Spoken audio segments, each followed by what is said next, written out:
Hello and welcome to the Pinnacle equivalent of Fun with Flags. I had a couple people recently ask me about this guitar, so I figured rather than tell the entire story 1,000 times, I'll just video record it as best I can, and anybody that wants to watch it, this should be brief, and if you're into guitars, this could be interesting. Back in the early days of Pinnacle, before we had a keyboard player, I needed a guitar that could do a lot because I was singing and playing guitar synth and playing guitar, and it was a busy time. So there wasn't really anybody that made a guitar that completely suited my needs, so I sort of started from scratch and just, this is sort of the stone soup version of a guitar. It started out as a Mexican Nashville Telecaster with the worst neck imaginable. Not that the neck on those guitars is terrible, just the one that happened to be on this guitar was terrible. Wouldn't stay in adjustment. I junked it. So the first thing that happened was that a guy named Jake Kish, saint of a person, gave me this, looks like about a 1996 neck from a Ibanez S540, and it fit into the neck pocket like it was made for it. You could actually put it in there and still hold the guitar up without any screws, and it was just there. It was beautiful. So that was the first little obstacle that we came across. I put some Planet Waves locking tuners on there. I love those things. They cut strings off for me. I like anything that works for me.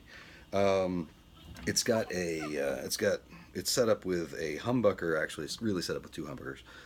This is a Gibson 57 Classic, which my friend Joe Waite sold to me. It's a fantastic pickup. This happens to be a 4-lead 57 Classic, so I can set it up with a coil tap. Hey, more sounds. It's routed out for a third pickup.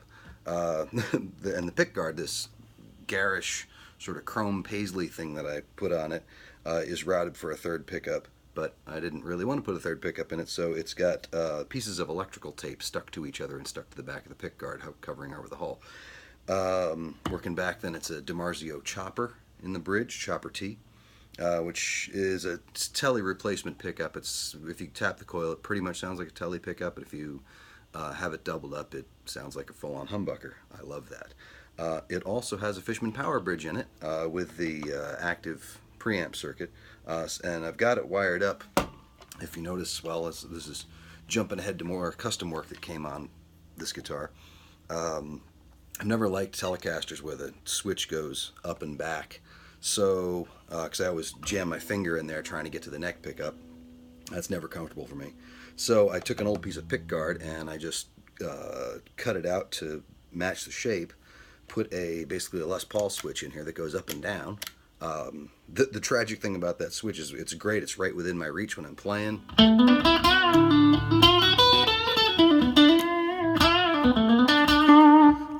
But exactly the angle, every time I go to the bridge pickup, it hurts. I've never, I don't know if I want to put a big pad on it, but my pinky, if I play this guitar for a half an hour, I get a little bruise on the inside of my pinky. Anyway, so this is just volume for both of the pickups, and then this big chrome knob is volume for the piezo system. I usually run it as a stereo output, and I control the volume with my feet, so this is usually full on. Right now I'm just running into the board. So, and then this is a coil tap, so when the switch is up, I'm on single coil mode. If I go to the bridge pickup, I get a pretty nice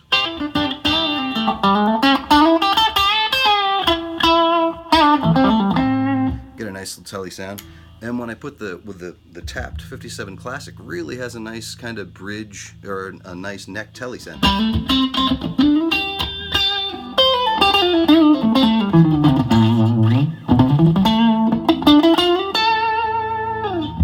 And then, of course, I can go to the middle position and get the two together.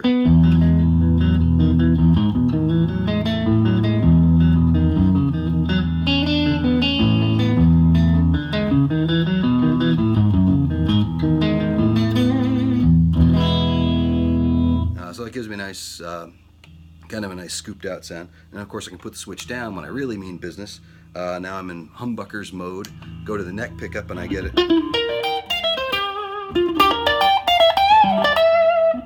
Kind of a nice fat, but still bright and clear neck pickup sound. And of course the bridge pickup, yeah, it gets a real nice humbucker honk to it.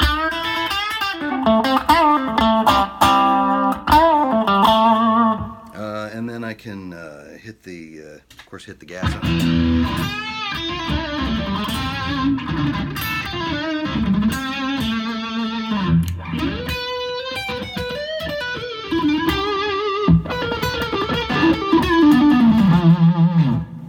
So it's got some nice sound to it, really useful. It enabled me to get a lot of different guitar sounds from one guitar. The other thing, there's still some Velcro here. There used to be a guitar synth pickup on it. Again, since we have a keyboard player now, don't need it. I do kind of want to bring that synth back at some point, but we'll see. What else? The dirty little secrets about this guitar? Sadly, there are many. The only locking nut that I could find that would fit on this width-wise was too short, so I always had these big plans for doing a really good job with this.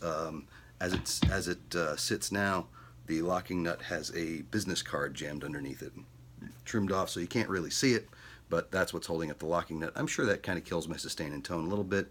One day I'll get really clever and ask somebody I know who's good with woodworking, and we'll make a little piece that'll fit that, and it'll be just the thing. The other really tragic, terrible thing that I am so ashamed that I ever did was, of course, an Ibanez S540 has a cutaway on the back of the body that it's rounded off so that the neck screws are not one of the necks. So this neck screw is usually down here. So I was going to wait, and I was going to get somebody with a router or something to kind of curve this off, and we were going to actually cut this plate off and drill a new hole. I couldn't wait that long. So as it stands, this screw right here just sticks right into the neck, right where it kind of curves over. It's hideous and horrible, and I regret it, and I know I'm a terrible person. One day, actually, I now know a guy who's very capable of fixing that, so one day I'm going to challenge him to make that right. And I even found an American Fender Deluxe Strat backplate that has that curve to it. So hopefully it'll actually look like it was sort of made that way. That's really the whole deal. I mean, this pickguard sort of speaks for itself, I guess. It was the ugliest pickguard I could find, and I think it's just perfect for this guitar. That's all I have. This guitar, since I've sort of discovered Music Man guitars in the last couple of years, particularly the Steve Morse model, that's kind of what I was trying to make, is one guitar that could do everything like the Steve Morse model. Well, now I've got one. And this guitar, I still love this guitar, but it doesn't get a whole lot of use anymore. It hasn't been out to a Pinnacle show in a couple of years. Also worth noting, I have an American Stratocaster set up exactly like this, but it's got EMG SAs in it.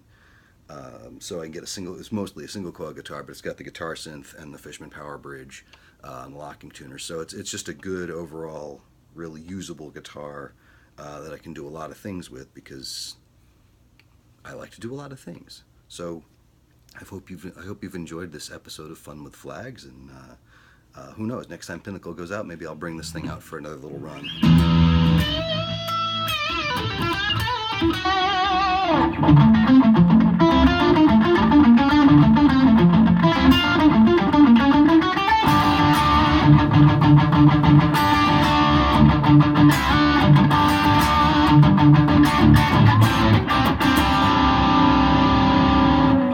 Little information overload because, hey, that's what this video is. Good night.